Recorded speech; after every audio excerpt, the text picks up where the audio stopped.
পূর্ব পর্ব সমাপ্ত হল। এর যা কিছু শিখলাম তার প্রস্তুতি সহ নাটক অভিনয় করা দরকার। কোনো ভুল ত্রুটি যেন না হয়। সবাই বুঝলে তো? এটি তো আপনার রচনা। রসদ অনুষ্ঠান দেখতে ও শুনতে ইচ্ছা করি। এর উদ্দেশ্য কি? এর দ্বারা জগৎ সংসারে কি উপকার হবে? আপনাদের কি উদ্দেশ্য আমি ঠিক বুঝতে পারছি না। সেই যে ব্রহ্মদেব আপনাকে দিয়ে পঞ্চম বেদ রচনা করালেন, আসলে সমস্ত 4 বেদ যা কিছু জানার তার সবই আছে। এতে নতুন কিছু বিষয় জানার আছে কি? খুব সঙ্গত প্রশ্ন।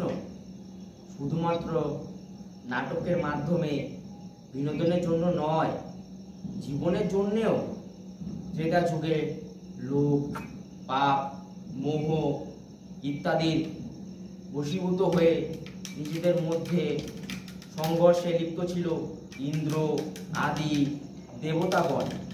এর বিহিত কি জানতে চাইলে ব্রহ্মাদেব 4 বেদের নির্যাস একত্রিত করে নাট্যবেদ রচনার উদ্যোগ নেন। বহুজন হিতায় বহুজন সুখায়। এর মাধ্যমে মানবজাতি ধর্ম, কাম, অর্থ ও মোহর জন্য সঠিক পথের সন্ধান পাবে এবং নরলোক ও দেবলোক এক নতুন আনন্দের স্বাদ পাবে। বিচিত্র অভিনয় এবং দৃশ্যান্তর আছে বলেই তো এটি রূপক রূপে অভিহিত। এটি 4 প্রকার: আঙ্গিক, বাহ্যিক, আহার্য ও সাত্ত্বিক। জগৎপিতা এই সব সন্নিবেশ করেই তো নাট্যবেদ সৃষ্টি করেন, যার প্রায়োগিক নাম নাট্যশাস্ত্র। 4 বেদই তো জ্ঞান ভাণ্ডারের খনি। এর জন্য আর এক শাস্ত্র মানে বেদ রচনার প্রয়োজন হলো কেন? শুধুমাত্র জ্ঞানীরা নন, সাধারণ মানুষও যাতে এই নাট্যাভিনয়ের মাধ্যমে সার্থক জ্ঞান লাভ করতে পারে সহজভাবে, সেই জন্যেই এই নাট্যবেদের সৃষ্টি। এর মধ্যে 4 বেদের তত্ত্ব, সুর, জ্ঞান সবই আছে। সেটা কেমন ভাবে সম্ভব হলো? যে জ্ঞান আপনাদের প্রয়োজন সেই জ্ঞান ঋগ্বেদ থেকে, সঙ্গীতের সুর সামবেদ থেকে, অভিনয় কুশলতা যজুর্বেদ থেকে এবং পার্থিব ভোগ বিষয় অর্থব বেদ থেকে গৃহীত। সবই এর মধ্যে সহজভাবেই আছে। এটি কি শুধুমাত্র দেবতাগণদের জন্য নির্মিত নাকি?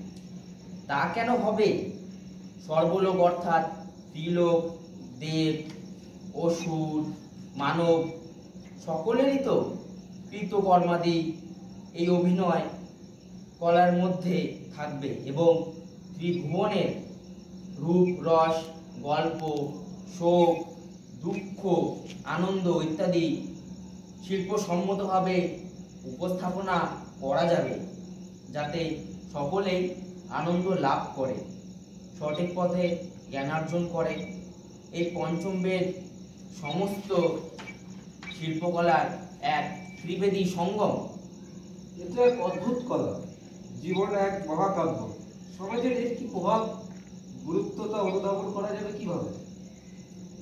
এই শিল্পকলা কোনো নীতি নির্ধারক নয়, তবে এই শিল্পের মাধ্যমে নানা বিষয়ে পরীক্ষা নিরীক্ষা, চিন্তার উন্মেষ, নতুন দিশা, ধর্মচেতনা, জীবনের নানা জটিলতা বিষয়ে সাধারণ মানুষের জ্ঞান বৃদ্ধির সহায়ক। এর কোনো ভৌগোলিক সীমারেখা থাকবে না। এই পঞ্চম বেদ নির্দিষ্ট বিভিন্নভাবে অভিনয় কলাবিদ্যার মাধ্যমে জীবনের সারবস্তু সংগ্রহ করে মানুষের উন্নত চিন্তার বিকাশ ঘটাবে এবং আনন্দের সঙ্গে বাঁচার রসদ ও সুস্থ জীবনের দিশা লাভ করবে। তারা এক চিরস্থায়ী আনন্দে প্রবাহমান ধারা পাবে এই নাট্যশাস্ত্র ও পঞ্চম বেদের মাধ্যমে। ঠিক কথা। কলা ও নাট্যবিহীন সমস্ত জন্তু। সেই জন্যেই তো নাট্যপ্রেমী অংশগ্রহণকারীগণ সমাজে অমৃত হবে ও সম্মান লাভ করবে। সত্যি তো, আমরা সাগ্রহে প্রতীক্ষা করি এই কলার প্রত্যক্ষ প্রতিফলন দেখার। এ জগৎ আনন্দময় হোক, সবাই আমাদের আদরণীয় হোক, পরিবেশ সুন্দর হোক। এই উপভোগ্য পঞ্চম বেদ এর পরিবেশনার মাধ্যমে ধরণী কুশলমুক্ত হোক। বসুধৈব কুটুম্বকম। এই ধরণী মধুর হোক। দেবতাগণ এবং ঈশ্বর আমাদের আশীর্বাদ করুন।